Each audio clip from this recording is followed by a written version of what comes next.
Adelante, vamos a empezar.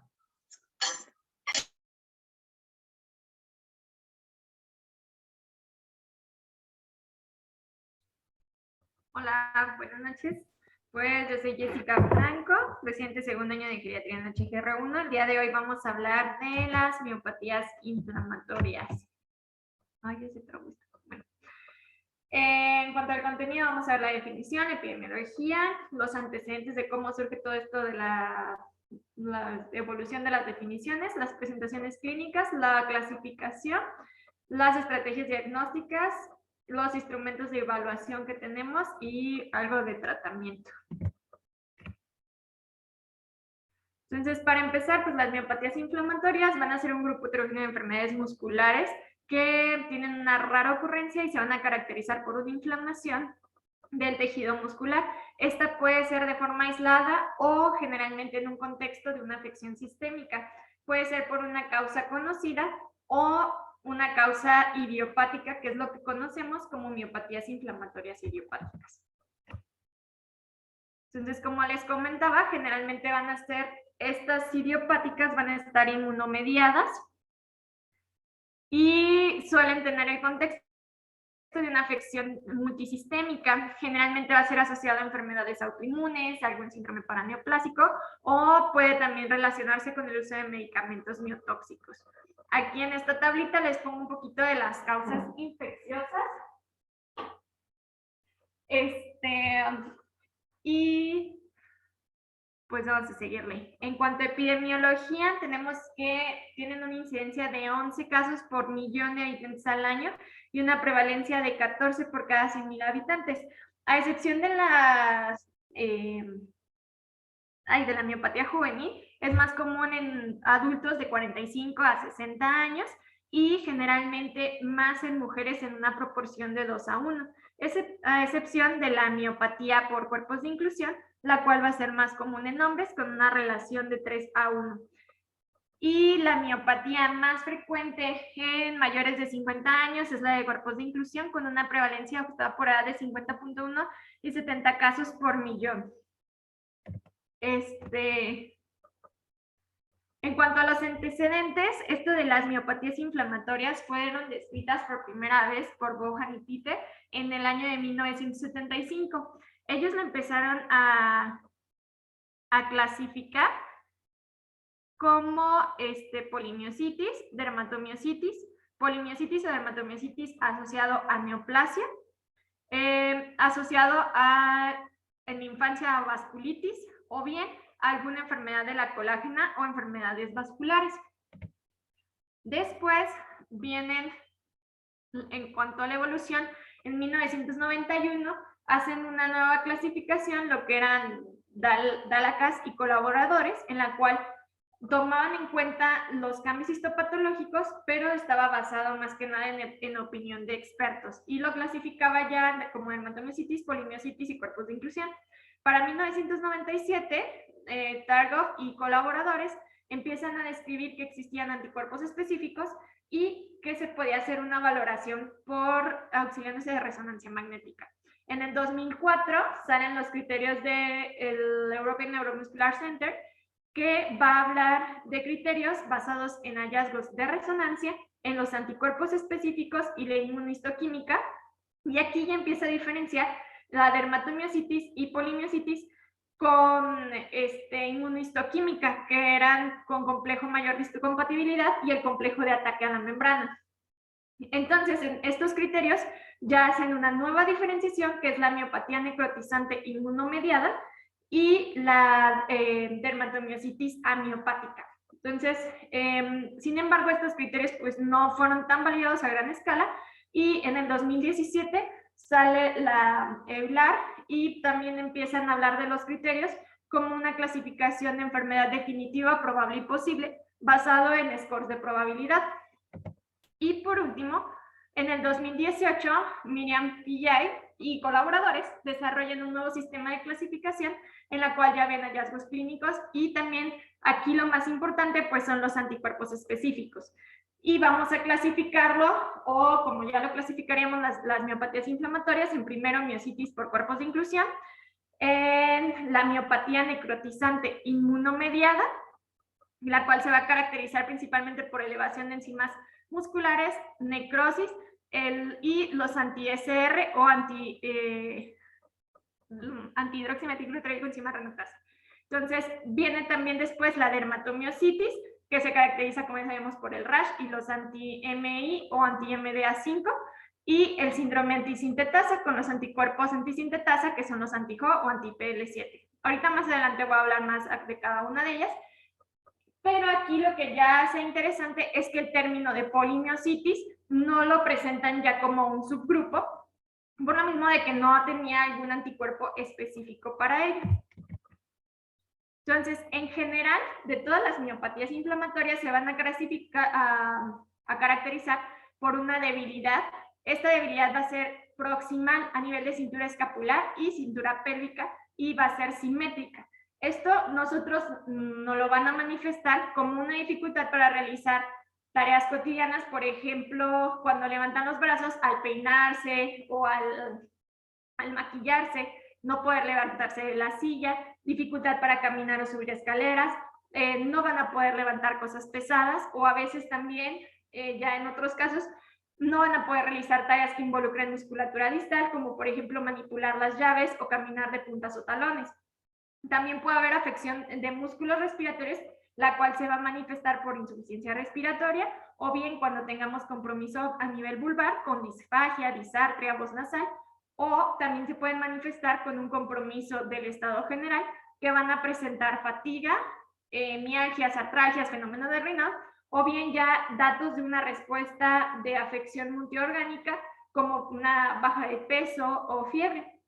También hay que recordar que, como les comenté al principio, se pueden manifestar con síntomas extramusculares, como por ejemplo en un lupus, esclerodermia, enfermedades mixtas del tejido conectivo. Cuando esto sucede, también lo podemos conocer como miopatías de sobreposición. En cuanto a afecciones sistémicas, tenemos que estas miopatías inflamatorias van a afectar a nivel pulmonar o respiratorio la parte de la enfermedad pulmonar intersticial, manifestaciones cardíacas con cardiomiopatías o arritmias, las manifestaciones cutáneas que ya vamos a mencionar, y también lo asociado con cáncer, que pueden ser las primeras manifestaciones de síndromes paraneoplásicos, que creo que aquí es donde radica un poquito la importancia. Entonces, ¿qué tipo de neoplasias son las que se asocian con este tipo de miopatías? Tenemos que en varones va a ser cáncer de pulmón, estómago y próstata principalmente. Con las mujeres van a ser tumores igual de pulmón, mama y ginecológicos, en especial de ovario. Y también en la polimiositis se han visto más afección al sistema linfomatopoyético, aunque pues no es raro que se pudiera llegar a asociar con cánceres más pues, raros como fibromasitomas, mieloma, carcinoma papilar seco, teratomas, Kaposi, melanoma, entre otros. Y en cuanto a estirpes, se han relacionado más con adenocarcinomas. Entonces, en general, en el laboratorio van a presentar todas una elevación sérica de las enzimas musculares y una elevación de enzimas hepáticas ACT, ALT y LDH, que nos pueden estar hablando también de destrucción muscular. Ahora, como les mencioné, lo nuevo o lo relevante ahora es el rol de los anticuerpos específicos para poder clasificar en estos subgrupos de miopatías. El primero del que vamos a hablar es el síndrome antisintetasa. Este síndrome pues es la forma más común de las miositis por sobreposición y también se va a ver como una forma muy severa de una miopatía inflamatoria. Lo importante es que va a presentar anticuerpos antisintetasa. De estos, el más importante es el anticuerpo anti-HO1, que se ve en cerca del 20 al 30% de los pacientes que presentan miositis. El hecho de presentar estos anticuerpos se ha asociado fuertemente con enfermedad pulmonar intersticial, fiebre, miositis, fenómeno de Raynaud, las manos de mecánico y artritis. Aquí en esta imagen vemos lo que son las manos de mecánico, que van a ser lesiones hiperqueratósicas, escamosas, van a estar generalmente simétricas, no son pruriginosas, y la lesión pues van a ser pápulas o placas lineales en la cara lateral de los dedos. Generalmente las vamos a encontrar a nivel de entre el primer y segundo interdigitales, pero también se pueden extender a todo lo que son el pulpejo en las manos, y cuando afecta a los pies se va a conocer como pies de mecánicos. También tenemos esta corte que dice AENES, que es la corte más grande de anticuerpos anti-HO que se ha realizado por la American European Network of Anti-Synthetase Syndrome, que eso significa. Entonces ha demostrado que el 64% de los pacientes que tienen estos anticuerpos se van a presentar con afección poliarticular, simétrica, y van a presentarse desde el inicio de la enfermedad, y ya después empezaban a manifestar las afecciones pulmonares y la miositis. También hay que ver que la enfermedad pulmonar se ha asociado con este síndrome en el 79-95% de los casos. Entonces tiene mucha afección a nivel pulmonar, y incluso en el 50% de los pacientes puede llegar a ser antes la afección pulmonar que la miositis. El diagnóstico pues se va a hacer con la biopsia, en la cual se ve la necrosis perifascicular, y también se ha visto en una corte que están realizando en Johns Hopkins que los pacientes que presentan anti-PL7 y PL12, comparado contra el puro anticuerpo anti-HO, van a tener mayor afección a nivel pulmonar. Ahora, la dermatomiositis es la segunda tipo de miopatía inflamatoria. Vamos a hablar que se va a caracterizar por una erupción de color rojo o púrpura o violácea en áreas fotosensibles. Esta fotosensibilidad puede preceder bien a la debilidad, o incluso tenemos que también hay amiopática. Entonces, típicamente lo que vamos a observar es el eritema en heliotropo, que es la imagen que vemos aquí, que es el eritema alrededor de párpados y órbitas. También se puede presentar en el resto de la cara, en la parte de la B del cuello, en la espalda superior y hombros, que sería el signo del chal. Otra de las lesiones características pues son las pápulas de Gotrón. Estas pápulas, que son las que vemos aquí en la imagen, se van a presentar de forma simétrica a nivel de la región dorsal de las articulaciones metacarpofalángicas e interfalángicas. Cuando estas pápulas se presentan a nivel de superficies extensoras, como lo pueden ser codos, rodillas o tobillos, lo vamos a llamar signo de Gotrón. Y también en la dermatomiositis vamos a ver mucha afección unguial. A nivel de la base de las uñas vamos a ver las cutículas irregulares con telangiectasias, infartos hemorrágicos o zonas hipertróficas de cutículas.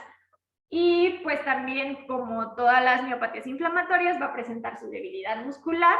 Esta va a presentar un inicio generalmente subagudo, igual nivel de cintura escapular y pélvica, y el paciente también se puede llegar a quejar de mialgia. Incluso puede haber ocasiones en las cuales tengan una presentación muy aguda que pudiera llegar a rhabdomiólisis e incluso provocar una falla renal por mioglobinuria. En cuanto a los anticuerpos de la dermatomiositis, tenemos pues los anti-MI2, que van a ser los responsables de las manifestaciones cutáneas, de las pápulas de Gotrón, del eritema en heliotropo y todas las lesiones que acabamos de mencionar. Estos anticuerpos se van a asociar con un menor riesgo de afección pulmonar. Sin embargo, pues también son los que dan las manifestaciones cutáneas. Otros de los anticuerpos que presentan en la dermatomiositis son los anticuerpos anti-TIF1G o anti-P55, que son los mismos. Esos anticuerpos se encontraron generalmente en el 20 al 30% de las dermatomiositis, y estos sí se asociaban fuertemente con una malignidad. Entonces, estos pacientes que presentaban estos anticuerpos presentaban lesiones cutáneas más extensas, igual también menor afección pulmonar y menor afección de Raynaud. También el otro anticuerpo importante en dermatomiositis es las MDA5, que van contra la proteína asociada de diferenciación de melanoma, y estas van a ser los encargados de darnos las kissing papules, que van a ser estas lesiones cutáneas que vemos aquí en esta imagen. Estas van a ser máculas palmares eritematosas que se van a localizar en los bordes laterales de las articulaciones interfalángicas, y pues se ve como si estuvieran dando un besito, pues se llaman así. Entonces también se han relacionado con eso. Los otros anticuerpos en dermatomiositis, los anti-NXP2 o anti-MJ, fueron primeramente descritos en las dermatomiositis juvenil. Generalmente estos anticuerpos se van a asociar a calcinosis, manifestaciones dérmicas severas y contracturas articulares. Igual se han asociado fuertemente con malignidad.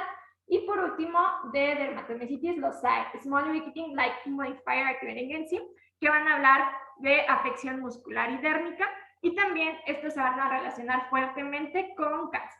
Entonces, esta tabla que pongo en esta diapositiva es un resumen de los anticuerpos para dermatomiositis y sus manifestaciones. Ahora, tercera, como subclasificación que voy a hablar, es la miopatía necrotizante inmunomediada o IMNM. Esta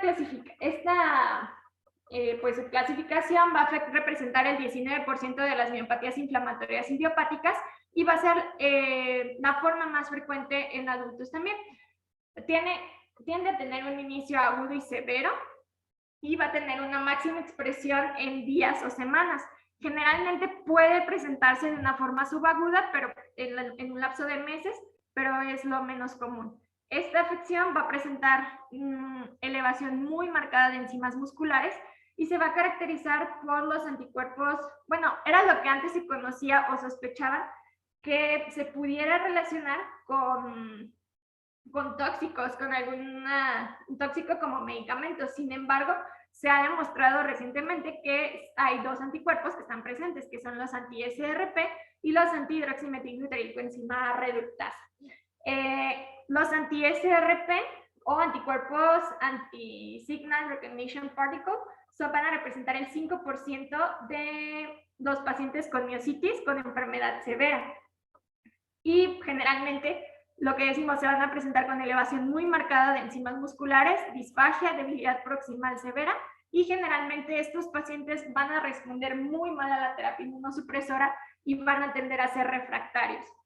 Y por último, la hidroximetilglutaricoenzima reductasa, que fue inicialmente descrita en los pacientes que tenían toxicidad por estatina. Generalmente van a estar con una mala respuesta, no van a mejorar con dosis altas de esteroides inmunosupresores, y también pues se puede presentar incluso si no han tenido exposición a estatinas. También es importante lo que les comentaba, se hace el panel como de inmunología o de anticuerpos, pues, para poder establecer si hay alguna subclasificación, pero generalmente en esta necrotizante inmunomediada se ha visto que se relaciona mucho con paraneoplásicos. Entonces, el 29% de los pacientes seronegativos tienen un paraneoplásico, 17% de los que tienen los antihidroximetilglutaricoenzima y 8% de los anti-SRP. Entonces, ese porcentaje pudiera ser un paraneoplásico. Ahora, como cuarto, pues vamos a ver la miositis por posminclusión, que lo que les digo es importante aquí porque se presenta más en adultos mayores de 50 años. Esta presentación que va a tener, va a ser más de un comienzo distal a nivel de los flexores de los dedos en extremidades superiores, con atrofia de lo que es el antebrazo, del comportamiento anterolateral de las piernas también, y se va a asociar a atrofia de los cuádriceps. Y también va a presentar lo que ya decíamos, la dificultad para subir escaleras, sentarse de la silla, va a presentar caídas frecuentes. Y generalmente la mayor queja de ellos es manipular objetos o hacer fuerza con las manos. También pueden presentar debilidad facial, una debilidad facial moderada, un compromiso de la musculatura axial que nos puede manifestar con esto que se llama camptocromía o síndrome de cabeza caída, entonces por la misma debilidad axial, y puede ocurrir en más de la mitad de los casos de la miositis por cuerpos de inclusión. Generalmente la dificultad con esto es que se realiza el diagnóstico en promedio 5 años después de que el paciente presenta su debilidad, que generalmente lo han diagnosticado con polimiositis que no responde al tratamiento inmunosupresor, y pues ya después con la clínica y todo, pues van viendo que se trata de una miositis por cuerpos de inclusión. En cuanto a la serología de esta, va a presentar el NT5C1A, que es un anticuerpo contra la nucleotidasa citosólica. Y de este anticuerpo se ha visto que tiene una alta especificidad para miopatía por cuerpos de inclusión. Sin embargo, bueno, se ha visto que está elevado en del 60 al 70% de los pacientes con miopatía por cuerpos de inclusión. Sin embargo, también un 5% de la población sana lo pudiera llegar a presentar, o incluso pacientes con dermatomiositis, polimiositis o Sjögren o lupus pudieran llegar a presentar este anticuerpo. El estándar diagnóstico de esta miopatía por cuerpos de inclusión es la histopatología, en la cual se va a ver lo que les decía, principalmente compromiso de flexores largos, cuádriceps, y en la biopsia las vacuolas de bordes están como bordeaditas y se van a pintar con rojo congo o cristal violeta. Y también pues va a haber la inflamación de las fibras, pero no va a haber necrosis a diferencia de las otras. Y de la resonancia magnética, pues nos va a servir para identificar el patrón de afección que va a tener esta miositis por cuerpos de inclusión, que les decía que es un compromiso de flexores largos de dedos de antebrazo, cuádriceps y el compartimiento de la pierna. Entonces, pues como ven ahí están todos atrofiaditos. Y por último, la electromiografía, que vamos a ver una combinación de hallazgos miopáticos y neurogénicos. Sin embargo, no son tan específicas y no nos ayuda mucho, sino más bien para diagnóstico profesional, diagnóstico diferencial, perdón. Y nada más, la que sí se ha visto que como que te corrobora un poquito más el diagnóstico es la electromiografía del flexor profundo de los dedos, que habitualmente pues va a tener su rasgo miopático y da un apoyo para el diagnóstico. Y pues la polimiositis, que sería pues el quinto, que sería como un diagnóstico de exclusión porque no cuenta con este anticuerpo específico, y pues generalmente se va a presentar, como dijimos, debilidad proximal, elevación de enzimas musculares y su patrón miopático en la electromiografía. Entonces pues es como de exclusión, si no entró en ninguno de los anteriores, polimiositis. Y bueno, yo les voy a hablar de los animales, porque el día 4 de octubre fue el Día Mundial de los Animales, y pues les voy a hablar de unos datos curiosos para que se distraigan un poquitito. Aquí encontré que los elefantes son capaces de localizar el agua y detectar lluvia a una distancia aproximadamente de 250 kilómetros, y pueden comunicarle a los demás miembros de la manada dónde está esa reserva de agua para que vayan todos. En cuanto a los gatos, pues pasan el 70% de su vida dormidos y el 30% restante acicalándose, y alrededor de 10.950 horas de su vida ronroneando. Y también pues que presentan una naricita que es como una huellita de identidad, que no hay ninguna nariz igual. Y pues es el gato aquí de la casa geriátrica, el gatito de Alma y Tonchi. Y bueno, las patas de las avestruces, que van a tener mucha fuerza incluso para matar a una persona. Los pandas, que se la pasan 12 horas al día comiendo y su necesidad dietética es al menos de 12 kilos de bambú al día. Los camellos, que en caso de que no hayan tomado agua pueden llegar a tomar hasta 106 litros de una sola vez, incluso pasar 10 días sin beber agua. Y pues puse estas nutrias que se ven muy adorables tomadas de la mano, pero pues nada más lo hacen como supervivencia para no perderse o desviarse del camino. Entonces, pues nada más no maltraten a los animales, hay que respetar la vida. Y seguimos. En cuanto a las estrategias diagnósticas, es lo que decíamos, tenemos niveles musculares, niveles de enzimas musculares, el estudio electrofisiológico y la resonancia magnética, que generalmente nos va a servir para diagnósticos diferenciales, anticuerpos musculares para determinar el subtipo de miopatía inflamatoria, y la confirmación diagnóstica, que va a ser con la biopsia muscular. Eso sí nos va a ayudar mucho para diferenciar que no se trate de una distrofia metabólica como un Pompe o una lipoidosis, o degenerativas como miopatías neofibrilares. En cuanto a la histopatología, pues bueno, acá en esta imagen de la que dice A, tenemos, esta es una biopsia de una dermatomiositis. Aquí se va a ver el infiltrado inflamatorio. Generalmente va a ser de CD4 y van a ser en la periferia del fascículo, como podemos verlos. También pues se va a ver la atrofia perifascicular. Y pues también el número de capilares que van a tener las fibras musculares van a estar disminuidos. En la inmunohistoquímica lo que vamos a ver pues es una sobreexpresión del HLA1 y del complejo de ataque a la membrana en los capilares. Acá en la imagen D, esta es una de miositis necrotizante y lo que se ven son las fibras aquí, fibras necróticas aisladas. Regularmente van a estar invadidas por macrófagos y no va a haber tanto infiltrado inflamatorio como en las de acá arriba. Así se fijan, se ve todo moradito, que es el infiltrado inflamatorio, y aquí no. Y también esta es polimiositis y este es corpus de inclusión. Entonces, en ambas se van a mostrar los infiltrados inflamatorios multifocales. Estos van a ser predominantemente de CD8 y van a tener una invasión a nivel del endomicio, y las fibras también, si se fijan, no se ven tan atrofiadas, sino van a tener un aspecto un poco más normal.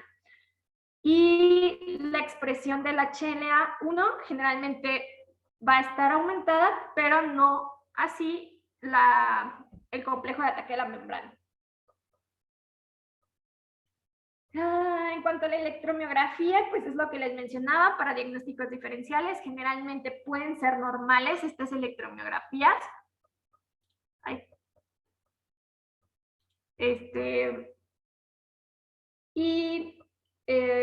Vamos a ver lo que es un aumento de la actividad de inserción y de la actividad espontánea con fibrilaciones, ondas agudas positivas y descargas pseudomiotónicas o descargas repetitivas complejas. La verdad es que no sé leer electromiografía, pero bueno, puede servirnos para diagnóstico diferencial, aunque generalmente pues es normal. Aquí, bueno, tenemos lo que son los instrumentos de evaluación. ¿Cómo vamos a saber que nuestro paciente está respondiendo o no a la terapéutica que estamos dando? El grupo de los IMAX han desarrollado lo que son herramientas para valorar tanto el daño acumulativo como la actividad de la enfermedad. Entonces van a ser estas escalas, pues. Vamos a tener el VASC o escala visual análoga de actividad general de la enfermedad, los MMT, que es el test manual muscular, el HAC, que es la cuestionario de actividad física, y el MDAAT, que es la herramienta de medición de actividad de miositis, y unido a la actividad de las enzimas musculares. Entonces, con estos 5 parámetros los vamos a utilizar para meterlos a esta calculadora que desarrollaron. Entonces, generalmente vamos a meter estos datos.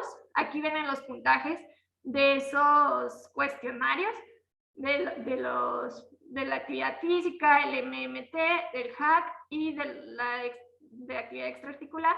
Te pide también las enzimas CK, DHL, ALT, AST. Y de aquí lo que va a hacer es que vamos a valorar la mejoría. Si se fijan, de este lado están los resultados. Entonces, abajo de 20 no hay mejoría, 20 mínima mejoría, 40 moderada mejoría y 60 marcada mejoría. Entonces, estas herramientas pues son las que se han desarrollado, están un poquito ya más como para pues reumatólogos que manejen todo esto, pero si ustedes la quieren buscar, aquí les pongo la página, el link es y le pican aquí, en el de online. Y aquí también viene la guía del usuario de cómo realizar cada una de estas como cuestionarios, para cómo realizar todos estos cuestionarios, ¿va? Entonces, si a alguien le interesa, quiere leer más de cómo hacer una evaluación, pues ahí está.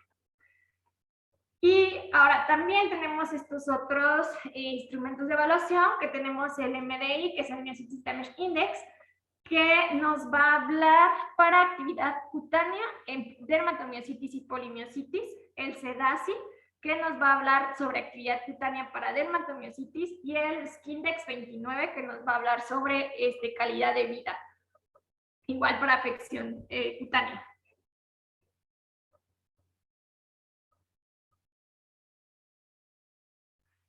Ahora, en cuanto al tratamiento, entonces aquí pues como todo lo inmune que estamos viendo, la primera línea de tratamiento o la base de nuestro tratamiento van a ser los glucocorticoides. Aquí lo vamos a estar manejando a dosis media alta, dependiendo de la respuesta que tengamos ¿no? del paciente y de pues, sus comorbilidades. Generalmente nos sugiere como primera línea igual asociarlo a un ahorrador de esteroide, que pudiéramos hablar metotrexate o azatioprina. Generalmente el metotrexato tiene una tasa de respuesta del 71-82% en los pacientes con las miopatías inflamatorias, dermatomiositis y polimiositis. ¿Vale? Después, en caso de dermatomiositis, nos sugiere utilizar también antimaláricos y hidroxicloroquina, ¿no? Ahora, como tratamientos de segunda línea, vamos a manejar micofenolato, inhibidores de calcineurina, ciclosporina, tacrolimus, leflunomida o ciclofosfamida. Si se fijan, en la tablita de aquí nos marca estos que tienen una A chiquita, considerarlos también como uso para enfermedad intersticial, que sería ciclosporina, micofenolato, tacrolimus, ciclofosfamida, ¿no? Entonces, como tercera línea de nuestro tratamiento tenemos los agentes biológicos, que sería el rituximab, ya sabemos todos, anti-CD20, va a ocasionar una depresión de los linfocitos B, y eso va a verse semanas después de que se hace la aplicación. Es útil para mejorar actividad clínica, también se utiliza como ahorrador de esteroide y también presenta buen efecto en pacientes que tienen anticuerpos antimiocito. Y también las inmunoglobulinas. Esas las vamos a estar utilizando como terapia adyuvante, sobre todo también para afección pulmonar o enfermedad pulmonar intersticial. Principalmente en los pacientes que tienen síndrome antisintetasa, que es lo que mencionábamos que tenía mayor afección pulmonar, y en caso de dermatomiositis resistentes, la necrotizante que presenta anticuerpos antihidroximetilbutyrocoenzima han tenido buenas respuestas, ¿vale? Aparte de esto, hemos tenido también tratamientos experimentales. Generalmente van a ser los que se han visto de inhibidores del JAK, ¿no? Que sería el tofacitinib. Todos estos son los que se encuentran en estudios clínicos, no se han demostrado, no tienen como tal una indicación ya validada, pero pues es lo que se ha estado estudiando ahora que ya salieron toda esta parte de molecular y blancos terapéuticos para pues tratar de mejorar un poquito. Entonces, después tenemos el tocilizumab para dermatomiositis y polimiositis, que son contra la interleucina 6, los del JAK tofacitinib para dermatomiositis y pues abatacept, que también nos van a ayudar para dermatomiositis y polimiositis, ¿va? Y por último, así súper importante, actividad física. Sí se ha visto ya en ensayos controlados y se ha demostrado que mejora tanto la fuerza, la condición física del paciente, pero también a nivel molecular o a nivel del tejido muscular, van a presentar una reducción de la inflamación, va a aumentar la densidad de los capilares y va a mejorar la función de las mitocondrias, ¿no? Entonces, todo esto ya se ha comprobado que está súper recomendado que se realice la actividad física y generalmente lo que maneja es guiada por un fisioterapeuta. Y bueno, ya a manera de resumen, les pongo esta tablita en la cual viene las 4 clasificaciones que mencionamos. Viene la clínica que van a presentar, si son agudas o subagudas, la elevación de la CPK, la biopsia, que es lo que vamos a encontrar, y los anticuerpos más característicos de cada uno de ellos. Entonces, no sé si tengan dudas, preguntas, comentarios.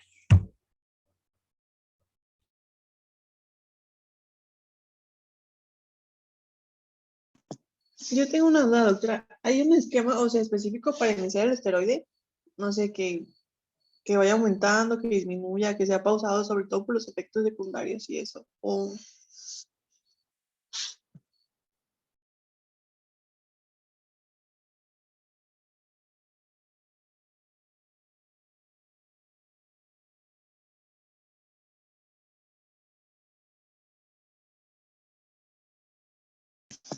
Tiene su micro apagado.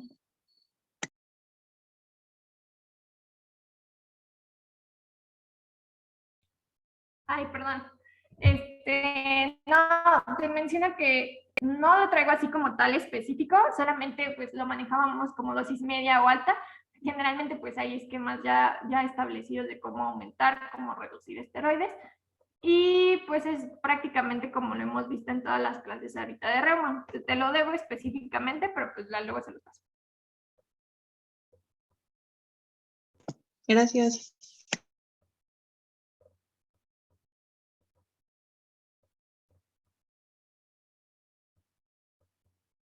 ¿Alguien más? ¿Dudas? ¿Preguntas?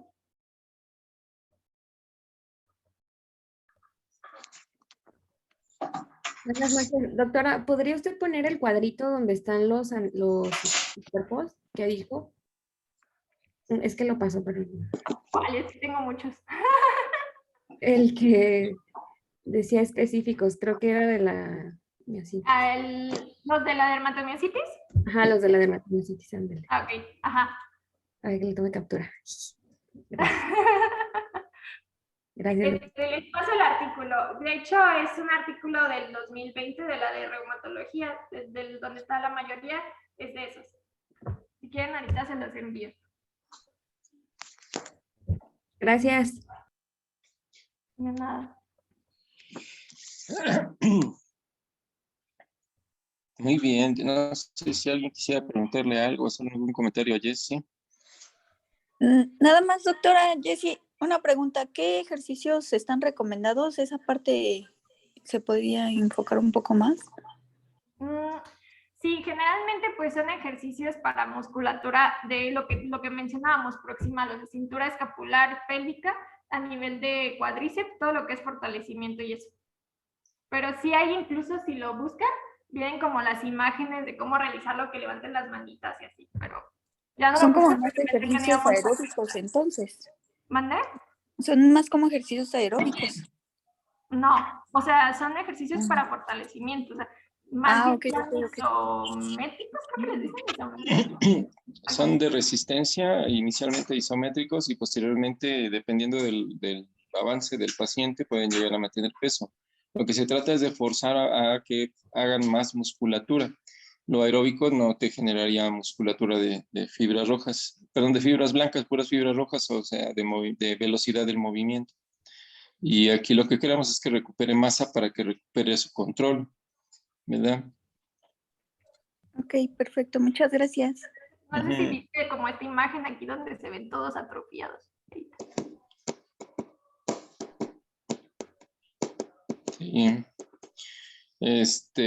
Yo quería preguntarles de manera general y obviamente al doctor, si han visto casos, algún caso con una poliderma, Buenas noches, síndromes doctora. mixtos. Soy Ujú. Sara. Nosotros tuvimos un caso de una paciente de 58 años, si no me recuerdo, con dermatomiositis. Y vimos todo el seguimiento desde que la paciente vino ¿Quién habla? prácticamente. Sandy, ¿Quién doctor, habla? Ah, es que no te veo. perdón. Ok, ajá. Llegó o sea, prácticamente se hizo todo el abordaje diagnóstico en el hospital, el manejo y vimos el avance de la paciente. Inicialmente incluso no podía ni siquiera cerrar las manos, tenía muchísimo dolor para incluso estornudar y de acuerdo a los esquemas de tratamiento, como mencionó la doctora Jessie, empezó a mejorar la movilidad, después interconsultamos a rehabilitación y hacía los ejercicios que usted dice y se egresó con, incluso ya podía deglutir, porque inicialmente no podía y fue muy interesante el caso de esa paciente. Creo que por ahí tengo algunas imágenes, tal vez después se las envío. Muy bien. ¿Y cómo la manejaron? Al principio utilizaron bolos de metilprednisolona. ¿Cómo es un bolo? Perdón, utilizaban dosis de impregnación, utilizaron 50 miligramos. Después se fue reduciendo la dosis. ¿De Después, metilprednisolona? ujú, 50 sí, miligramos cada qué? cada 24 horas se inició en urgencias. De hecho, lo vio la doctora Tinajero. Ujú. Pero Y 50, no 500. perdón, 500, y posteriormente se le puso un anticuerpo monoclonal, no recuerdo ahorita cuál fue, y de la terapia de la paciente, o sea, de todo su tratamiento, utilizamos incluso una sonda nasoyeyunal porque no podía deglutir, se utilizó terapia de rehabilitación física, multivitamínicos, complejo B, porque tenía pérdida de la masa muscular.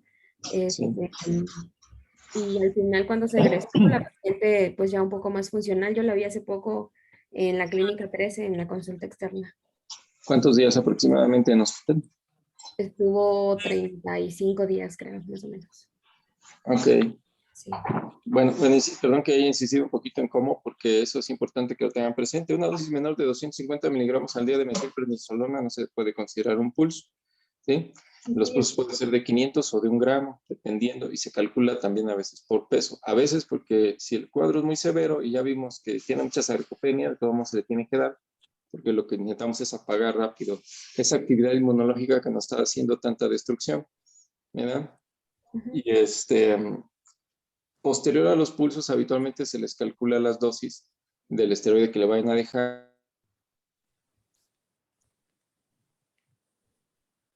Sí, doctor. No me acuerdo. Puede ser Dexa, prednisona, o el Calcort, y se ajustan dosis dependiendo de cada paciente. Habitualmente dosis altas de 1 a 3 meses y después se hace la dosis reducción.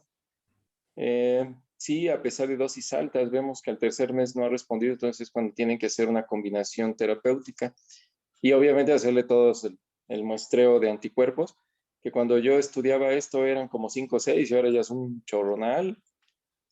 Yo tuve 2 casos de síndrome antisintetasa que se presentaron como neumomediastino espontáneo.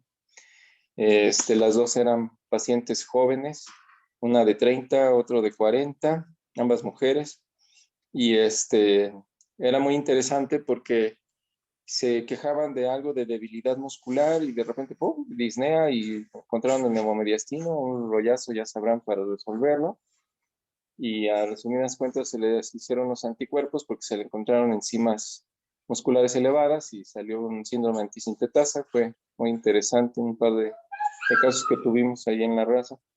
Afortunadamente las 2 salieron adelante y entonces se vuelve difícil y complejo todos estos síndromes raros, ¿no?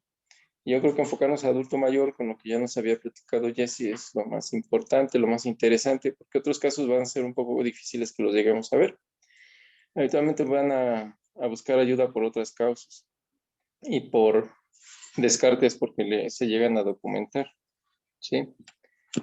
Hola, mi Cesarín, qué milagro. Hola, Doc, ¿cómo está? Sobreviviendo, No, pues, gracias a Dios.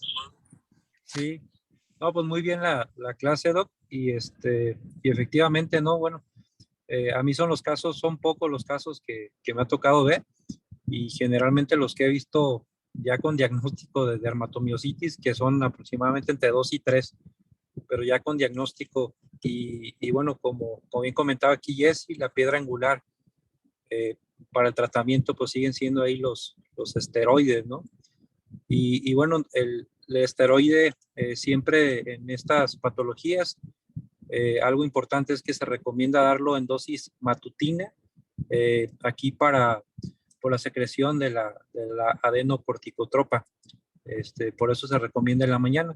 Y efectivamente, sí, los pulsos que comentaban de metilprednisolona, generalmente, bueno, se da como máximo 1 gramo y por 3 días, incluso en algunos pacientes se repite entre 3 y 4 semanas, se vuelve a repetir en algunos el pulso.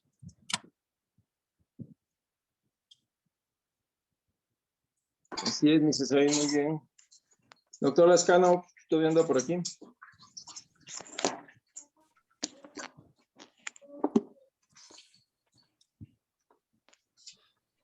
¿Qué tal?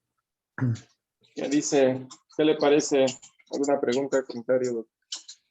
Bien. No sé qué hayan aprendido los demás.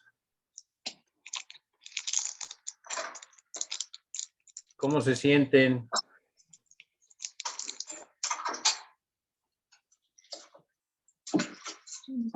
¿Qué Dicen que ya se- preguntarían? Por ejemplo, ¿qué preguntarían? que ya están hechos. A ver, yo preguntaría, por ejemplo, ¿dónde hago los anticuerpos?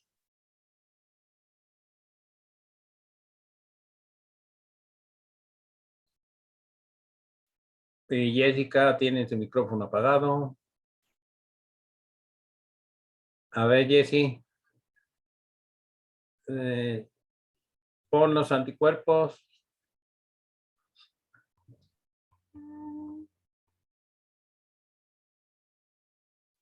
Uy, bueno, es que son varios. Bien, pero Yo creo que esta es la bueno, que- a ver, por ejemplo, pon esa figura, pon la figura, la foto. Ahí. ¿Esta? Exacto, que ahí tienen los anticuerpos. ¿Dónde los hago? Híjoles. No sé si hagan todos y cada ¿Eh? uno. De hecho, yo también es lo que estoy como en conflicto, que no sé si de verdad hagan todos o nada más, por ejemplo, hagan unos. Pues los antisintetasa, según yo sí los hacen, o sea, los antijoes sí los hacen. Y pues son como los únicos que sé que se harían así como que más fácil de encontrar. Pero no sé si, por ejemplo, me puedan hacer un anti-TIF o algo así. Ok. Bueno, ahí en el seguro no hacen pruebas especiales estos anticuerpos. Nosotros, con el caso que le platicaba, se mandó a subrogar, pero solamente el anti-MI y los demás, los familiares los pagaron de forma particular. Particular, ajá. Ujú. ¿Sandy aquí en Querétaro o dónde estás platicando? Unos, me parece que el anti-P155 lo mandaron a hacer a Ciudad de México y los demás sí aquí en Querétaro, en un laboratorio, pero no lo conozco, pero sí mandaron porque Ya, ajá. Hay tenían aquí mucha dos sospecha. laboratorios, ¿no? El laboratorio, bueno, corregidora, no sé qué anticuerpos haga, si hace de estos, y el laboratorio que está en Carrizal también. Y hay otro, ¿no, César? ¿Te acuerdas donde enviamos de una paciente que vimos?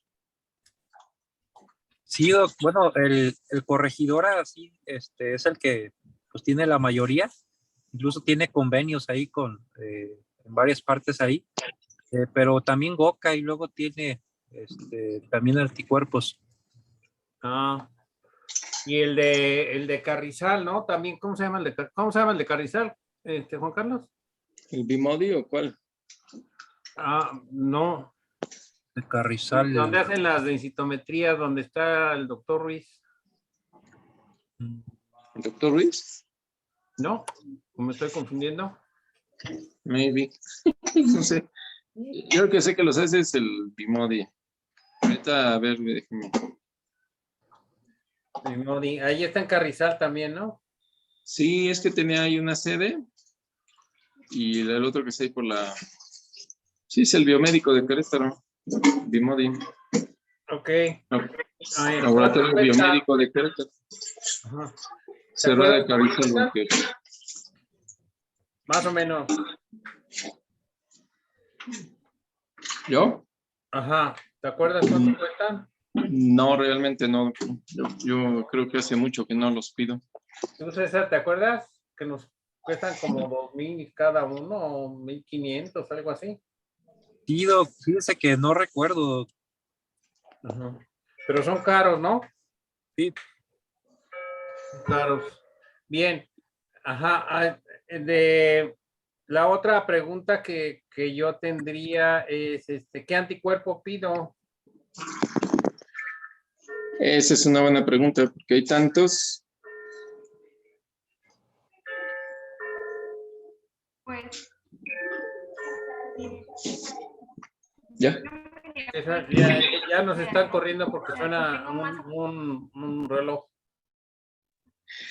Ah, es aquí mi escandaloso que tengo aquí arriba. A ver, entonces, ¿qué anticuerpo pido? Esa sería otra pregunta, a ver. bueno, yo diría que depende también mucho de la sospecha diagnóstica, por eso como que mencioné o intenté mencionar de cada uno como su anticuerpo más específico. Por ejemplo, si sospecho de un síndrome antisintetasa con su afección pulmonar, pues me voy a pedir unos anti-HO. Si me voy a sospechar una dermatomiositis, pues me pido los anti-MI2, ¿no? Si tengo sospecha de miopatía necrotizante, me paso con los anti-SRP. De hecho, creo que lo puse en la primerita, aquí. Ahí. Y el síndrome antisintetasa, lo de la dermatomiositis, lo de la necrotizante, igual SRP, y de la miositis por cuerpos de inclusión, pues ese, no me acuerdo cuál era. Los NT5C1A. O sea, ahora sí que dependiendo de lo que tenga, pues. Yo digo, bueno, yo haría. Ok. Bien, ahí tienes la tablita, ¿no? Espérate. ¿Ahí o cuál? Ahí. Ahí está. Ajá. Bien. ¿A quién le tengo que investigar cáncer?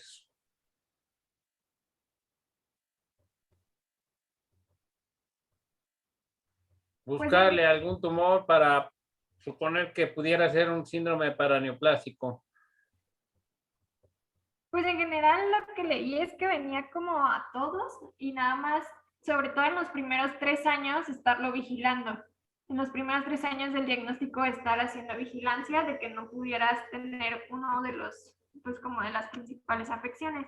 Pero así, o sea, de los que más se relacionaban es lo que decíamos, los TIF, los anti-SRP y creo que los PL7, o sea, prácticamente la gran mayoría, excepto las dermatomiositis. ¿La gran mayoría qué? Eso no te entendía el último. ¿La gran mayoría qué? La gran mayoría pues hay que investigarle algún paraneoplásico. Ok, y entonces, ¿dónde le busco? Pues es lo que ponía acá. O sea, decía que generalmente eran neoplasias que incluso se veían con la misma edad. Entonces, cáncer de pulmón, próstata, estómago en hombres. En las mujeres decía mucho el de ovario, hacía mucho hincapié en el CA125 como marcador y pues igual pulmón. Bien, entonces la moraleja es que hay que buscarle, ¿verdad? Hay que buscarle algún tipo de neoplasia, ¿no? Ok. Bueno, ¿y cuál es la que predomina en los mayores de 60 años? ¿De las miositis? La miopatía. La miositis por cuerpos de inclusión, que generalmente es la de los mayores de 50 Y años. ese tipo de miositis por cuerpos de inclusión, ¿se asocia más a paraneoplásico o no? Ya sabemos que se puede asociar, claro, a enfermedades inflamatorias como artritis, lupus, en fin. Pero alguna otra enfermedad asociada a miositis por cuerpos de inclusión o fármacos inclusive. No, ¿verdad? ¿No? Así, algo específico que leyera de esa. Ajá. Si yo te preguntara, ese paciente que parece que le están haciendo la prueba corta de la función física, ¿no? De levántate y anda. Está como levántate y anda, pero no te apoyes, ¿verdad? Ajá. Le están haciendo esa prueba.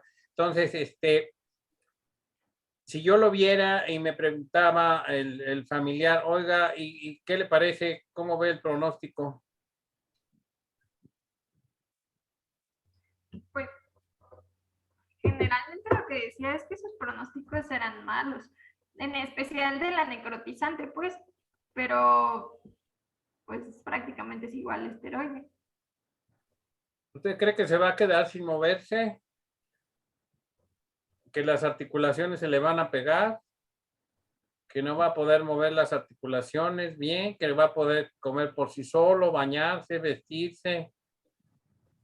¿Cuánto tiempo calcula usted? Ay, no sé. Más o menos. Entonces habría que, bueno, esa es una pregunta para que los Ajá. demás vean también, ¿no? Acerca este padecimiento en mayores, ¿no? Ujú. Porque habitualmente suele ser crónico, ¿no? En los jóvenes es agudo o subagudo, pero en los mayores es una enfermedad crónica, ¿no? Muchas veces asociada a enfermedad paraneoplásica o a otra enfermedad de tipo reumatológica. Y pues generalmente son de peor pronóstico en los viejos que en los jóvenes, ¿no? A menos que tengas, claro, una enfermedad muy grave o algún tumor asociado, en fin, que te hayan diagnosticado y esto, ¿no? No es tan infrecuente estas alteraciones que estamos viendo aquí. Lo que pasa es que no lo pensamos. No lo pensamos o nos cuesta mucho el diagnóstico. Yo creo que lo primero sí hay que pensarlo, hay que tenerlo en mente, ¿no? Ok.